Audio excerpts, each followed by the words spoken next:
Halo, Assalamualaikum warahmatullahi wabarakatuh. Jumpa lagi dengan saya, Ari Aditya. Kali ini saya akan membahas lanjutan dari pembahasan minggu lalu, yaitu masih seputar perawatan mesin. Minggu lalu pembahasan yang saya berikan adalah tentang perawatan sistem pendingin. Dan kali ini saya akan membahas mengenai perawatan untuk pemeriksaan pada tekanan kompresi, tekanan kompresi mesin. Nah, hal ini sangat perlu dilakukan karena untuk mengetahui kinerja sebuah mesin kendaraan, apakah masih baik atau tidak, apakah tenaganya masih mumpuni atau tidak. Untuk itu, mari kita simak sama-sama apa saja yang perlu kalian perhatikan dan apa saja yang perlu kalian lakukan di dalam materi berikut ini. Nah, di sini saya mencoba menyiapkan beberapa peralatan, ya. Peralatan antara lain yaitu yang sudah disiapkan adalah kunci busi, ya, kunci busi. Kemudian ada filler gauge, ya. Filler gauge ini mungkin kalian sudah tahu, ya, fungsinya adalah untuk mengukur celah apa saja. Nah, karena di sini pembahasannya adalah seputar tekanan kompresi dan juga busi, maka filler gauge ini untuk mengukur celah busi. Kemudian ada alat ukur tekanan khusus untuk tekanan kompresi mesin, yaitu compression tester, ya. Seperti kalian ketahui, pada alat ukur ini juga terdapat beberapa satuan ukuran, mulai dari PSI, kemudian ada kilogram sentimeter persegi atau kilogram gaya, dan juga ada satuan bar, ya. Nah, nanti kita akan lihat untuk pengukurannya kita menggunakan satuan apa, ya. Kemudian ada beberapa alat bantu, ya, seperti obeng, ya, dan alat ukur yang lainnya. Baik, kita langsung saja, ya. Akan kita coba pemeriksaan tekanan. Harus terlebih dahulu dilepaskan bagian-bagian yang memang akan mempengaruhi pada saat pelepasan businya. Yang pertama adalah kita lakukan pelepasan terhadap filter udara, ya. Di sini terdapat sensor udara, ya. Pastikan sensor udaranya terlepas, ya. Kemudian lepaskan baut-baut penyangganya, ya. Setelah lepas, baru kita buka filter udaranya. Nah, setelah itu di sini terdapat 4 buah koil, ya. 4 buah koil ini untuk satu koilnya satu busi, ya. Jadi kalau di dalam mesin konvensional itu ada satu koil yang berfungsi untuk menyalakan 4 buah busi. Sedangkan pada mesin ETI ini, ya, dia untuk menyalakan satu buah busi hanya menggunakan satu koil. Jadi kalau koil ini salah satunya mati, mesin masih bisa hidup, ya. Nah, baik, kita akan coba lepaskan dulu, ya, soket-soket pada koilnya agar pada saat kalian melakukan pengecekan itu tidak terjadi hal-hal yang tidak diinginkan, khususnya yang berhubungan dengan listrik, ya.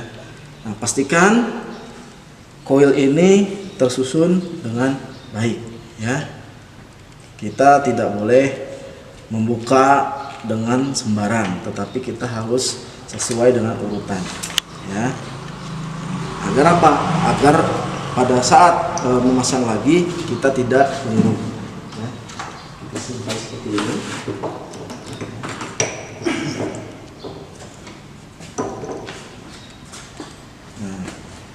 Setelah itu kita buka, ya, businya, ya, seperti ini. Nah, kita longgarkan dulu semuanya.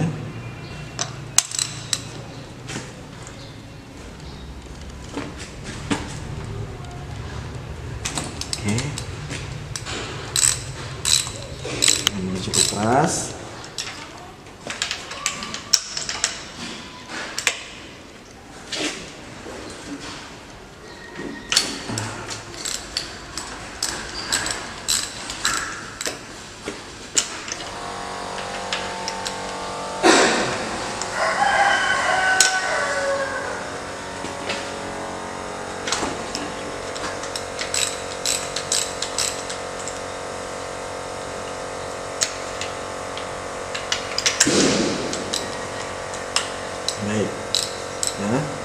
ini sudah bisa kita lepaskan. Nah, ini mana aja? Semua.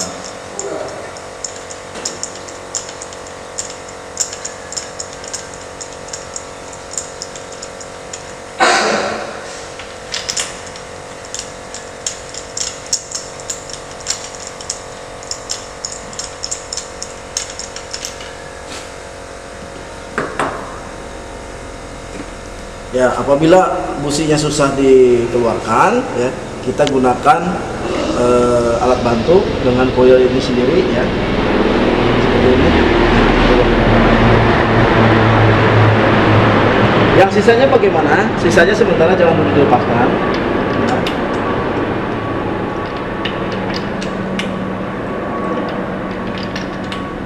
Seperti ini, tidak usah terlalu kencang. Kita periksa satu persatu. Ya, yang pertama adalah kita melihat kondisi businya. Ya, bila kondisi seperti ini, ya, ini dikatakan masih cukup layak pakai. Ya, kondisinya masih bersih, kemudian tidak terdapat kotoran-kotoran karbon. Ya, kalau di sini menumpuk kotoran karbon, maka kini harus dibersihkan. Bisa dengan sikat kawat atau juga dengan lap yang diberikan bensin, ya, agar kotoran-kotoran ini bisa terlepas. Bisa juga dengan carbon cleaner, ya, seperti itu. Nah, kita akan cek apakah celah busi ini masih sesuai dengan ukuran standarnya ataukah tidak. Ya, ukuran standar untuk busi pada mesin EV ini berkisar antara 1 mm sampai dengan 1,1 mm. Ya. Nah, caranya seperti apa? Ya, seperti yang di awal sudah beritahu, yaitu menggunakan filler, ya. Saya ambil dengan ukuran ketebalan maksimum yaitu 1 mm, ya. Nah, kita ukur ke sini, ya. Apabila terjadi serat, ya, atau keset, maka ini boleh dilonggarkan seperti itu, ya. Kalau sudah dirasa cukup, ini tidak usah disetel lagi, ya. Syarat penyetelan adalah apabila dia posisinya kerenggangan, ya, terlalu besar celahnya atau juga terlalu rapat, itu baru perlu di setel. Apabila sudah cukup, ini tidak perlu di setel, seperti itu. Nah, busi ini jangan dulu pasang karena kita akan memeriksa tekanan kompresi mesinnya. Apabila tekanan kompresi mesin ini baik, ya, baru kita pasangkan kembali businya, ya. Oke, langkah selanjutnya adalah memasang compression tester. Ya, pastikan di sini ada ulir, ya, harus pas, tidak boleh longgar, tidak boleh juga posisinya tidak rata, ya, harus rata.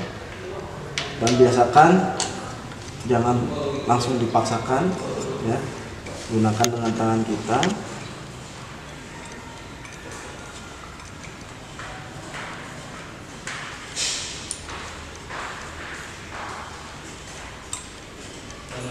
Oke. Nah, bila sudah seperti ini, maka langkah selanjutnya adalah kita lakukan pengelolaan mesin, ya. Oke. Percobaannya yang perlu kalian lakukan adalah sebanyak 3 kali percobaan. Dalam satu percobaan itu membutuhkan waktu kurang lebih 5 detik. Baik, perhatikan.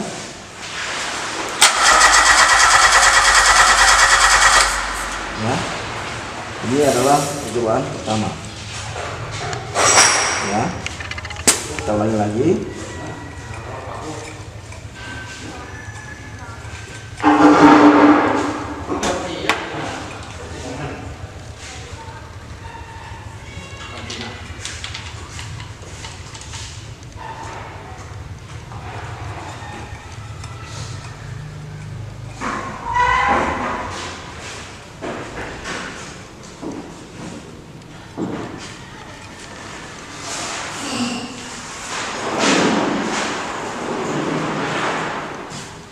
Kita ulangi lagi.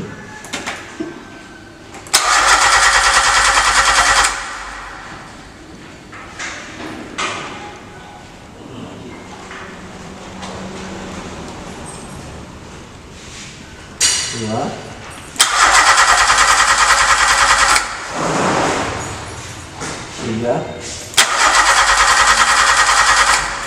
ya. Nah, di sini Anda bisa melihat ya. Ya, ini setelah 3 kali percobaan didapatkan tekanannya berkisar, kalau dilihat dari angka yang di atas itu tepat di angka 13 ya. Nah, bila yang di bagian bawah itu 13 lebih ya. Sedangkan bagian bawah yang berwarna kuning itu kisaran 180 ya. Nah, yang akan kita gunakan adalah angka di bagian tengah dengan satuan kilogram per sentimeter persegi ya. Jadi tekanan kompresi pada silinder 1 itu dapat sekitar 13,2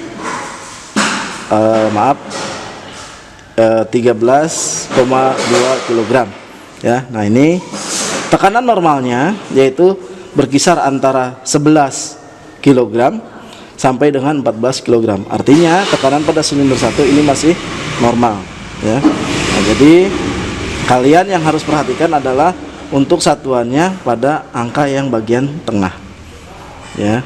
Kalau di bagian atas bagaimana? Silakan, tetapi kita menggunakan standarnya dengan satuan yang kilogram.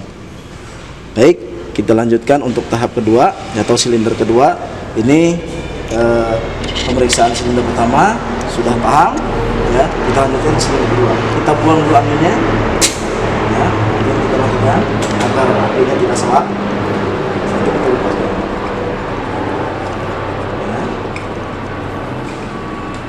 Ingat, setiap melakukan pemeriksaan itu kalian harus biasakan mencatat ya hasilnya. Supaya apa? Supaya tidak lupa berapa tadi di silinder 1, kemudian di silinder berikutnya dan seterusnya, agar kalian tidak lupa ya.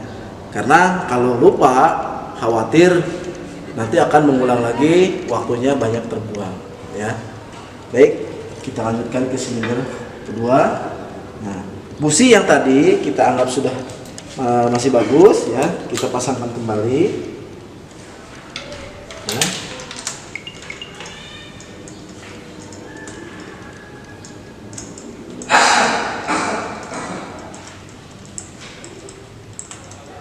Ya, biarkan seperti ini, jangan lupa dikencangkan, nanti kencangan terakhir saja ya.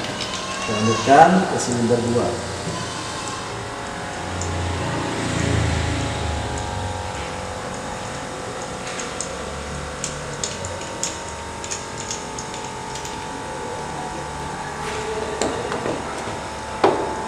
Kita gunakan membuang koil untuk mengangkat busi ya. Nah, di sini ada perbedaan ya.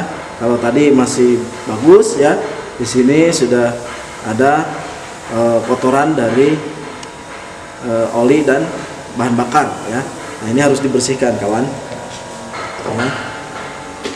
Sebentar ya, ini ada lap ya, boleh dibersihkan seperti ini ya. Pastikan semuanya dalam keadaan bersih, tidak boleh ada kotoran. Kemudian kita ukur kembali menggunakan filler gauge ya, seperti ini ya. Ingat, harus betul-betul dia pas ya, tidak boleh lenggang, tidak boleh. Setelah itu biarkan businya dilepas, kita pasangkan kembali compression testernya.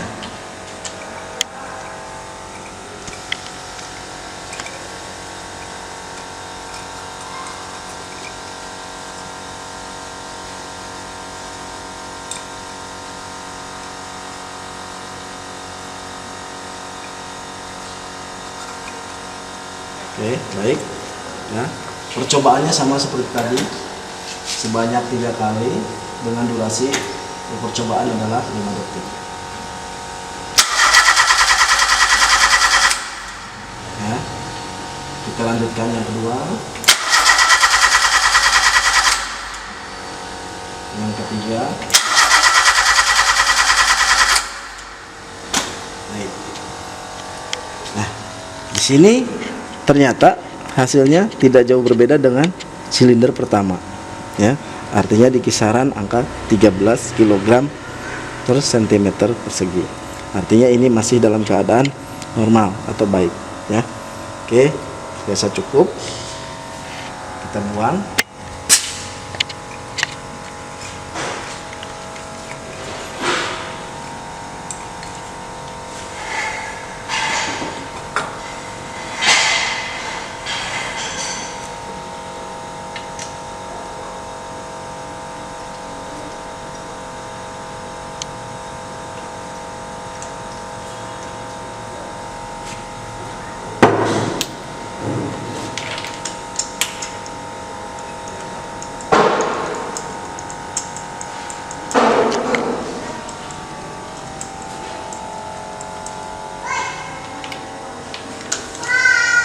Kita lanjutkan ke silinder yang ketiga. Prosesnya hampir sama.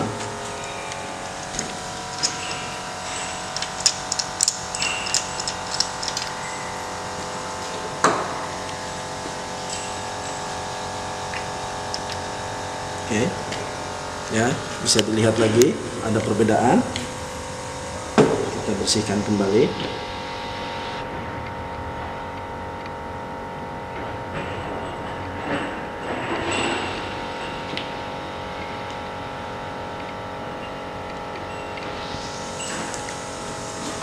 Kita ukur kembali celahnya, ya, dalam ukuran 1 mm. Ya. Bila posisinya sedikit longgar, ya, kita boleh memperkecil celahnya, ya.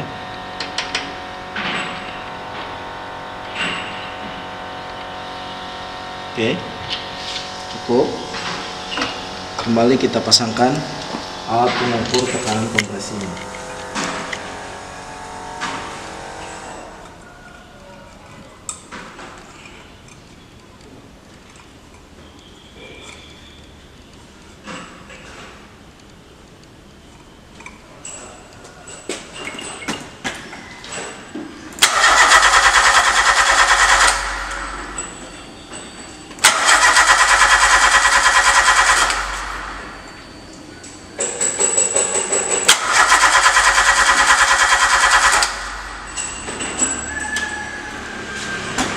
Untuk silinder 3 ini pun nilainya hampir sama, tidak ada perbedaan, ya. Di angka 13, artinya ini menunjukkan masih dalam keadaan normal. Ingat, standarnya adalah 11 kg sampai dengan 14 kg. Artinya ini masih dalam batas normal, ya. Tinggal satu pengecekan lagi pada silinder 4. Baik, kita buang kembali lagi akhirnya.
Baik, hasil tes pengetesan yang terakhir pada silinder 4 menunjukkan nilai yang hampir semuanya sama. Ya, itu di kisaran angka 13 kg. Artinya apa? Kondisi mesin ini tekanan kompresinya masih dalam keadaan baik. Jadi kalian sekali lagi harus benar-benar memahami nilai yang tertera pada alat ukur ini yang dinamakan compression tester. Yang paling utama adalah mengetahui besarnya satuan untuk nilai suatu tekanan. Ya. Jadi kalian harus betul-betul memahami dulu konsep dasar dari suatu alat ukur, termasuk satuan dari alat ukur tersebut. Oke, mudah-mudahan pada materi kali ini kalian sudah bisa memahami untuk melakukan pemeriksaan terhadap tekanan kompresi mesin kendaraan. Ya, baik, sampai sini kita selesaikan. Ya, nanti ada beberapa hal yang perlu kalian ketahui di samping kalian memeriksa tekanan kompresi. Saya rapikan dulu ya agar dipastikan tidak ada masalah sebelum mesin dinyalakan.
Busi sudah selesai dikencangkan, kita pasangkan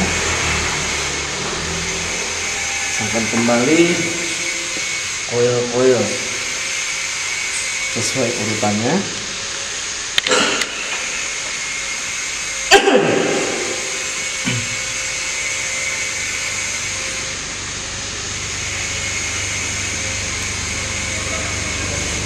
Ingat, di dalam memeriksa tekanan kompresi mesin ya, khususnya untuk mesin EPI, soket-soket yang menghubungkan sumber arus listrik itu harus dalam keadaan terlepas agar kecelakaan pada saat kerja khususnya yang berhubungan dengan listrik ya itu bisa terhindarkan.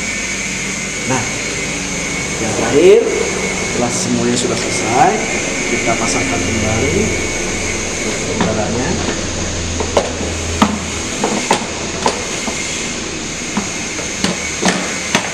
Nah, kemudian jangan lupa untuk sensor udaranya juga dipasang kembali.